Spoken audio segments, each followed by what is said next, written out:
Welcome to the fourth lecture of week 1, and this lecture is based on terminologies. Whatever terminologies we will consider in designing, that we will first discuss that how to select these terminology or these parameters, and then we will go for detailed design of the pressure vessel. Okay. So, let us start the terminologies. So, here I am having main terminology which to be used while designing. So, the first one is the maximum working pressure, then design pressure, design temperature, and then design stress, corrosion allowance and weld joint efficiency factor. So, all these terminology we use in designing, and therefore, it will be good if we see how these terminology should be selected in designing. So, let us start with the first one, which is on maximum working pressure. So, maximum working pressure is the maximum gauge pressure that is permitted for the vessel in operation. Okay. So, maximum working pressure is the maximum operating pressure, you can understand, and that should be given in gauge. And why pressure is considered in gauge, that point we will discuss when we will derive the expression for designing of pressure vessel. Okay. But here you should understand what is the maximum working pressure is that pressure which should never increase while operation. So, maximum working pressure is that pressure which is the maximum possible value of pressure which we can face during the operation. Now, if for example, if I say that the system is being operated at 2 mega Newton per meter square, and some variation may also be found like 2.1, 2.05 like that. So, the maximum possible value we can observe in the operation, that should be considered as maximum working pressure, and if it is given in absolute, we should convert that first into gauge before using. So, this pressure limit should never exceed for a vessel during the operation to avoid failure of the vessel. So, failure of the vessel will occur when pressure exceeds the allowable, when the pressure exceeds the maximum allowable pressure value, and therefore, we need to consider that value as the base for designing.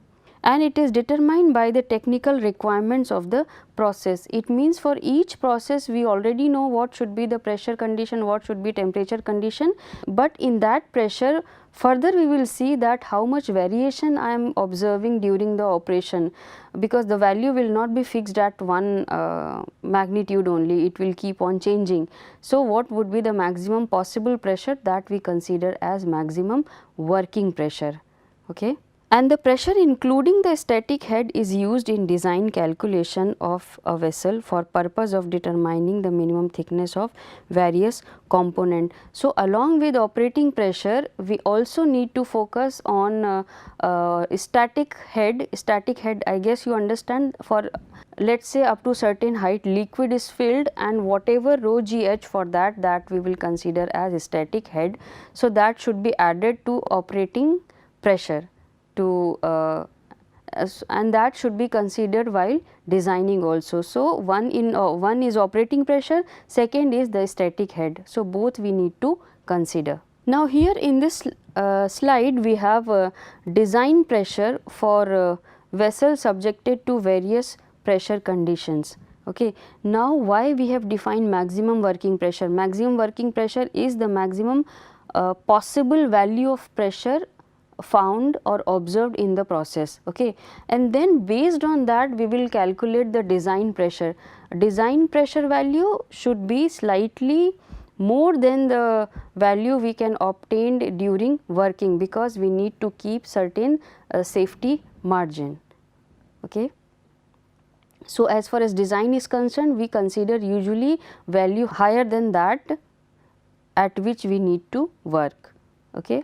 So, here we have this table where case 1 is basically whether vessel under internal pressure. Okay. So, internal pressure is Pi. Now, what is the meaning of internal pressure and external pressure? This internal pressure we have already discussed in membrane stresses also. So, basically internal pressure is when the pressure inside the equipment is higher than the atmospheric pressure or higher than the outside pressure, that we can call as internal pressure condition. If the system is being operated at vacuum, so obviously inner pressure would be lesser than the outside pressure. So, in that case condition would be external pressure. So, this internal as well as external, these both are defined based on whichever pressure is higher. Okay. So, case 1 is having vessel under internal pressure. So, when I am having pressure Pi inside, the design pressure should be 1.05 into P m work G I. So, 5%, then this. So, what is this? This is P, that is the pressure, maximum operating pressure, or work is there. So, maximum working pressure in gauge internal, getting. So, considering this, whatever internal pressure are there, we need to consider that in gauge, and then 5% extra I have to take as design pressure for case 1. Case 2 says that vessel under internal pressure Pi and a static pressure due to liquid head PSTL. PST is nothing but the rho GH. And here we have two cases. First is when static head is greater than 5% then maximum working gauge pressure. Okay, gauge pressure is given basically internal pressure, and if static head is 5% more than that, then design pressure should be maximum working gauge internal plus PSTL. A static head will be added to maximum working gauge pressure internal. If gauge pressure, if static head is less than 5% then maximum working gauge, it should be 5% extra to maximum working gauge pressure internal.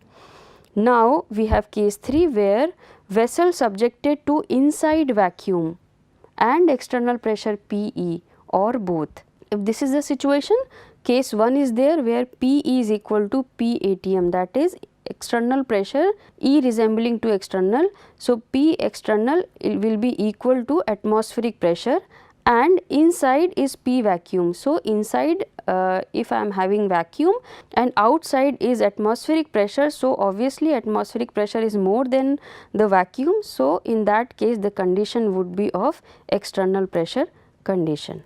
Okay. So, in that case if P is equal to P vacuum and this vacuum corresponding to vacuum pressure, we consider pressure in absolute. So, 1 minus P absolute would be the design pressure. If external pressure is more than atmospheric pressure and vacuum is 0, it means internal pressure is atmospheric, but outside is more than atmospheric. So, in that case we consider pressure as 5% extra than maximum working gauge pressure external. And further, if I am having the condition like external pressure is greater than atmospheric pressure and Pi is equal to vacuum, it means outer we have more than atmospheric and inside we have less than atmospheric, that is vacuum, and that vacuum we consider in absolute, and that 1 minus P absolute plus 5% extra than maximum working gauge pressure external, this would be, this whole value we will use for, we will consider as design pressure. So, in this way we select design pressure in different conditions. So, this is very important terminology while designing. Now, we have the design temperature. So, what should be the design temperature? Why it is required? It is required to find allowable stress of the material. It is important to find allowable stress of the material of construction. So, we need to choose the material of construction and then we will we have to see the value of allowable stress, and allowable stress varies with the temperature. Therefore, it is important to first find out the temperature. So, it is important to find out first the design temperature and then based on that we go for the allowable stress value. What is allowable stress, that we will discuss in subsequent slides. So, what should be that design temperature? The temperature used in design shall not be less than the metal temperature expected under operating condition for part considered. What is the meaning of this? For example, if the system is being operated, let us say at 300 degrees Celsius, and metal will acquire some of the temperature that may be slightly less than due to the conductivity. That temperature may be slightly less than the operating temperature because of conductivity value. So, but design temperature should not be less than the that temperature. Let us say 300 is the operating temperature and system is acquiring 290 and 280. So, the temperature we will choose for design should not be less than 280 or 290 as the case may be. And further, in no case shall the temperature at the surface of metal exceeds the maximum temperature listed in the stress table of the material. Okay. So, for each material we have permissible temperature value, as you can see from this table. For carbon steel and other alloys, we have maximum permissible temperature, that is these values are based on the melting temperature of the material. So, these are the maximum possible values for material to be considered in designing. So, you understand, here I am having two limit. First is the lowest possible limit. It means whatever temperature metal should observe, that temperature, at least that temperature we will consider as design temperature, or that design temperature should not exceed the maximum permissible temperature defined for that particular material.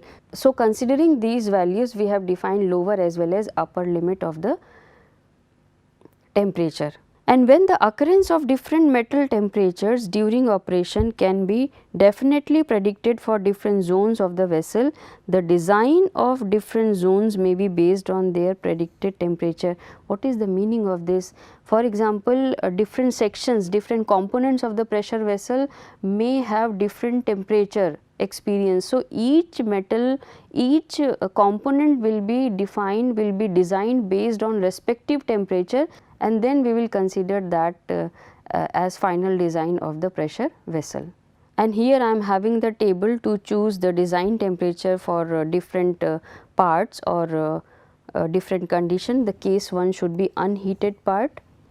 It means heating is not provided, material is available at a particular temperature. In that case, highest temperature of stored material can be taken as design temperature. Further, I am having case 2, which is basically used for body parts heated by means of steam, hot water or similar heating media. Okay. So, if heating is involved in the system, then highest temperature of heating media, that is the maximum possible temperature in the system. So, that we will consider for designing, or 10 degree higher than the maximum temperature that any part of the body is likely to attain in course of operation. So, whatever would be higher among these, that we will consider as design temperature for case 2. Case 3 is the vessel where direct heating is employed by means of flue gas or severe exothermic reaction. In this case, we have first case when vessel is heated. So, in that case, highest temperature of inside material plus 20 degree minimum we need to take as a design temperature. Now, what is the meaning of this shielding? Shielding means when the vessel is insulated, in that case highest T inside the material plus 20 degree we will add as the minimum design temperature. And if vessel is unshielded or non-insulated, in that case highest temperature of inside material we need to choose plus 50 degree we need to further add. So, in this way we choose the design temperature, but in no case design temperature should be less than 250 degrees Celsius.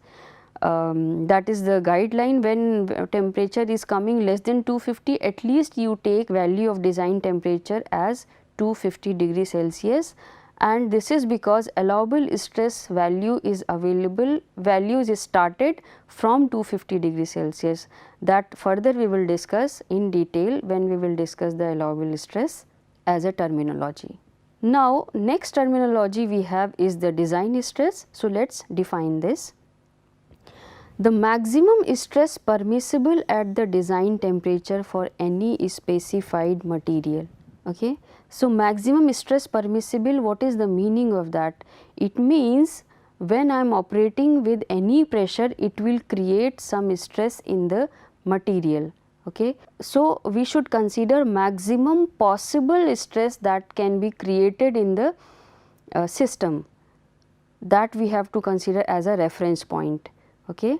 Now, if a member is so designed that the maximum stress as calculated for expected condition of service is less than some certain value, the member have a proper margin of security against damage or failure.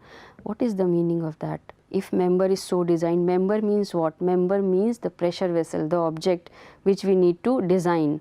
So, if member is so designed that the stress whatever we are considering in design, that should be slightly higher than the maximum permissible stress in the system. Are you getting this? This is the maximum permissible system. This is the maximum permissible stress in the system, and we are considering this as a design stress. Okay, we are designing at this level. So, what I can say that this much would be, or this much difference we can consider as proper safety margin. So, so failure will not occur in that case. So, this value here I am operating, here I am designing. So, this particular value will be known as design stress or allowable stress. Allowable stress we have discussed many times in previous lectures, but here I am defining it. It is slightly higher value of stress than the value at which system is operated. And further you should keep in mind that this allowable stress should be less than the damaging stress. What is the damaging stress? Damaging stress is the stress where failure will occur, where permanent failure will occur. So, allowable stress value would be slightly lower than the damaging stress, and I am operating the system at this level. So, this is the operating condition, this is the design condition, and this is the failure condition. So, you have this much safety margin. Okay. So, you can consider here maximum possible stress during the operation, it is less than the design stress or allowable stress, and this is further less than the damaging stress. So, here until unless the stress will not reach the damaging stress value, failure will not occur, and we are designing the system to sustain slightly lower value of stress.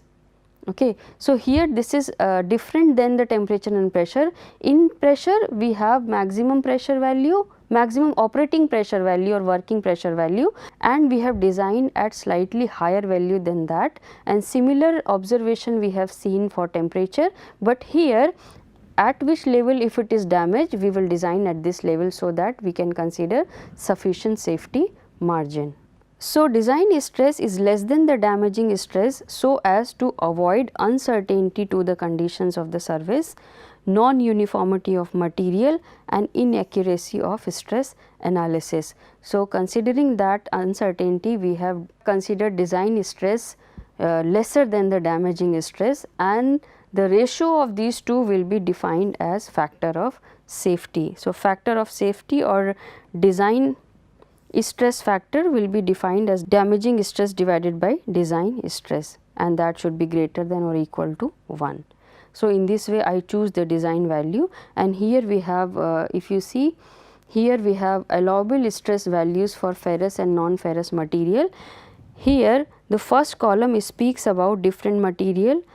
IS stands for Indian standard, and here we have different codes for different material. These are basically ferrous and non-ferrous material, and according to this number and grade material is specified, and here we have allowable stress value for different design temperatures. So, you see the minimum value is available at 250, and therefore design temperature should not be less than 250, and as we keep on moving towards higher temperature, you can see value of allowable stress will keep on decreasing, okay, because when temperature exceeds, it is more prone to fail.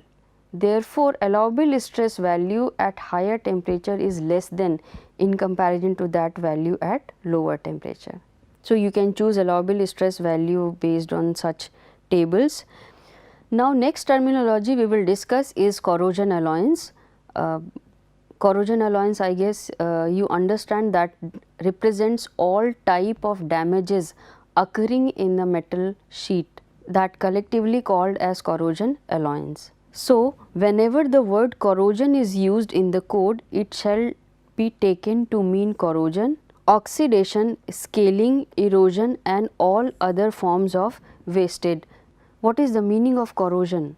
When a system is being operated with the fluid, so continuous contact of fluid and metal takes place, so it gives it makes some reaction with the metal surface, and that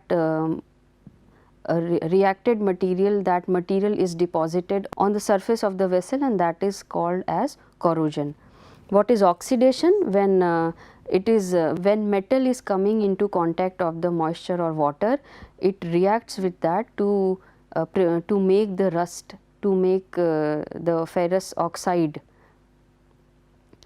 to make the iron oxide, and that we call as oxidation. Next we have the scaling. What is scaling? Scaling is also called as fouling, where material deposited over the surface of the metal. Now, why it happens? Because usually we have observed that solubility of the component in a solution increases when the temperature increases, okay. But there are certain components like calcium ion, magnesium ion, all these components have the tendency that after certain temperature, instead of increasing solubility, solubility will keep on decreasing with the increasing temperature. So, once solubility will keep on decreasing, they form lumps and they deposit it over the surface of the metal, and that forms a scale or that foul the system. Next we have the term erosion. Erosion means after continuous operation, when higher velocity fluid pass through a metal sheet continuously, then some of the metal part will mix with the solution and it will move with the solution. So, it means removal of material from the metal surface is basically called as erosion. So, all these type of wastage we have considered in single term, and that term is basically corrosion alloyance, which we will use in designing. So, here you see all these factors we have already discussed to define the corrosion alloyance. Now, additional thickness to allow for corrosion. Why this additional thickness is required? Because when we design a system, okay, that you must have seen in membrane stress expression, and you will see further in subsequent lectures also that whatever thickness we calculate from the expression, that is the minimum possible thickness. It means to withstand that pressure, that much thickness is required, and that thickness should remain as it is throughout the life of the vessel. However, when we consider corrosion and other type of wastage, after continuous operation metal becomes weak. So, we need some additional thickness to the thickness which we have considered from the expression, and that additional thickness is called as corrosion alloyance. Because after continuous operation, if damage will occur only that particular thickness which we have added to the corrosion, and whatever is required for operation to carry out, that is the minimum possible thickness, it will remain as it is. So, that corrosion alloyance we need to decide, and then that corrosion alloyance we will add to the minimum thickness. So, here whatever we have discussed is mentioned, and here I am having a table to have the corrosion alloyance for different cases. Case 1 says for carbon steel and cast iron pressure part, For chemical industry where severe conditions are not expected, corrosion allowance of 1.5 mm we consider. Further, if we are considering petroleum or petrochemical industries where severe conditions are expected, severe condition of damage or wastage are expected, in that case we consider 3 mm as the corrosion allowance. Case B is for stainless steel and non-ferrous part. For this case, no corrosion allowance will be used because stainless steel have will not have the tendency to form deposit or to have corrosion. Therefore, corrosion allowance is not required when we are preparing the vessel with stainless steel material and non-ferrous. Case C is when wall thickness is greater than 30 mm, then corrosion allowance is not required because that 30 mm is sufficient thickness and that is a very huge thickness. So, in that case we do not add corrosion allowance because that thickness is sufficient enough to sustain for longer time. So, in this way you find out the corrosion allowance. And final terminology we have is the weld joint efficiency factor. So, what is weld joint? When we prepare any vessel, it is prepared with a metal sheet. So, what happens usually metal sheet is basically rolled. If I am preparing for cylindrical vessel sheet we found in a rectangle form. It is rolled and then we weld at one point. So, wherever I am welding the metal sheet, that joint becomes weaker in comparison to continuous sheet because that joint will face or will go through very high temperature due to welding, which makes the material of that joint very weak. So, the ratio of strength of the weld joint to the strength of the plates welded is weld joint efficiency factor. As we have already discussed that wherever welding will occur, that material at that particular section or particular location becomes weak in comparison to material available in sheet where welding is not done. So, the ratio of these two will be defined as joint efficiency factor.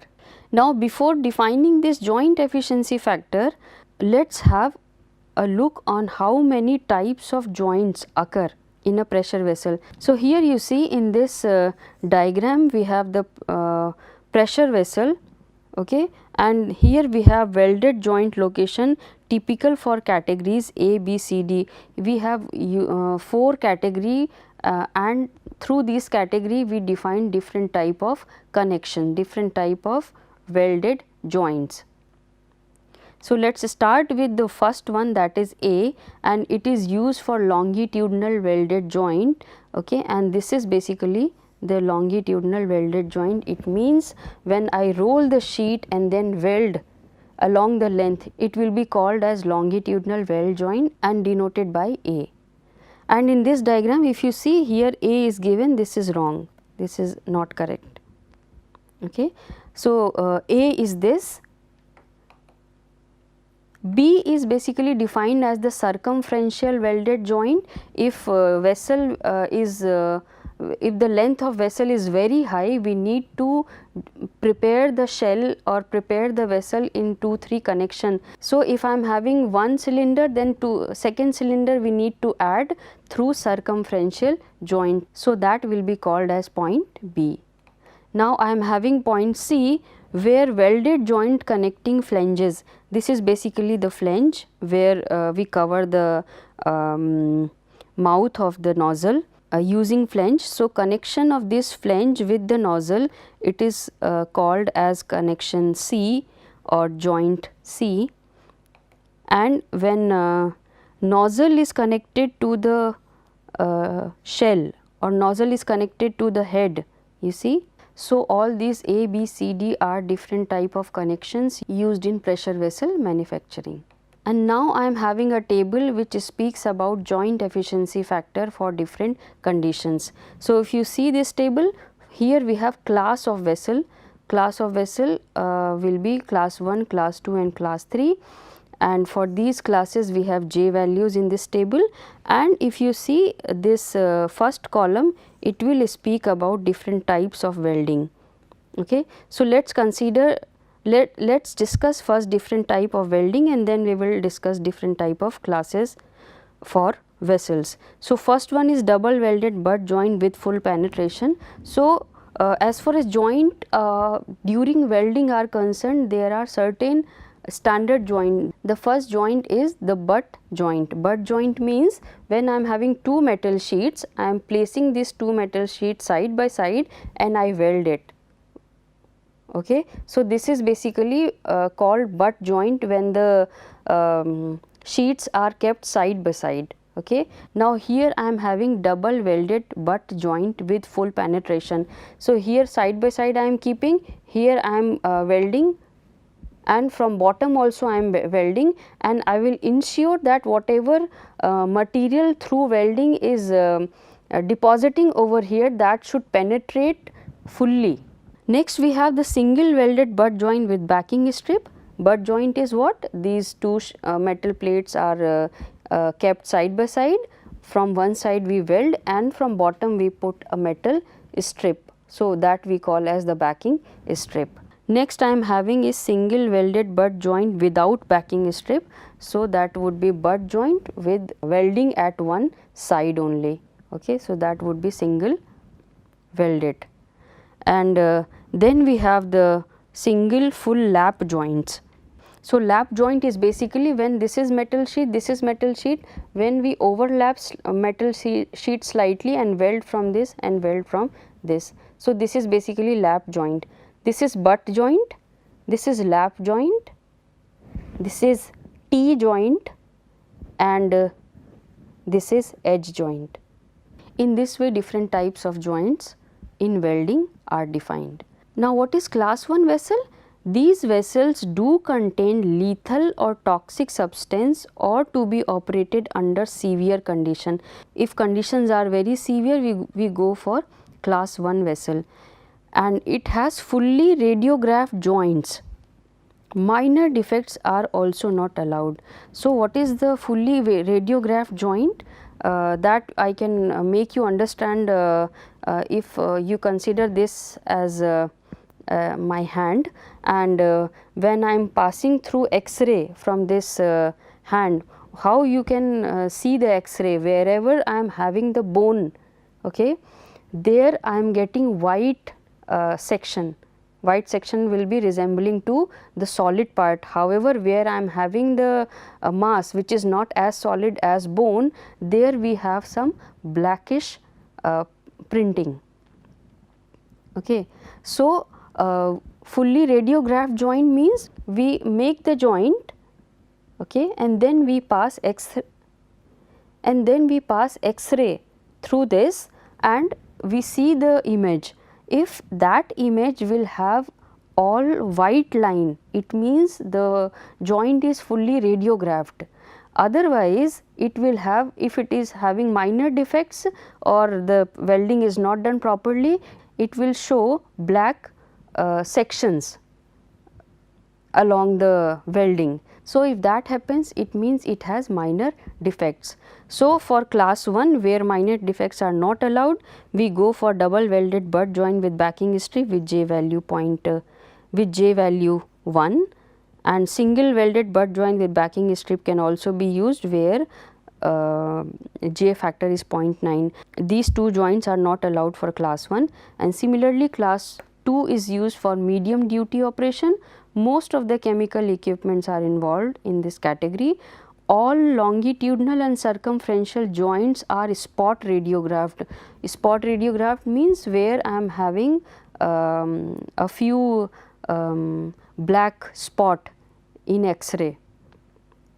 So, that may be considered with minor defects, and thickness should be less than 38 mm. If that is there, J factor for these two joints are given as 0.85 and 0.8.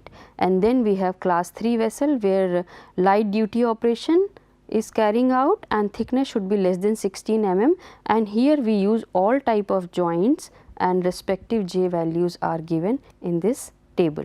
So, here we have discussed different terminology, and these terminology we will further use in designing.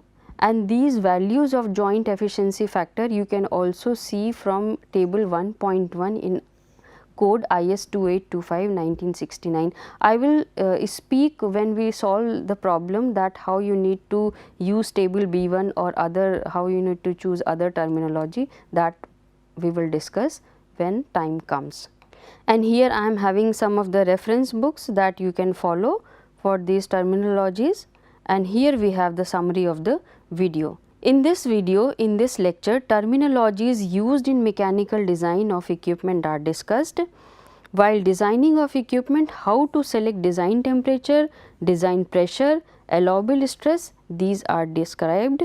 Causes of corrosion are briefly discussed, and different class of vessels are discussed with respective joint efficiency factor.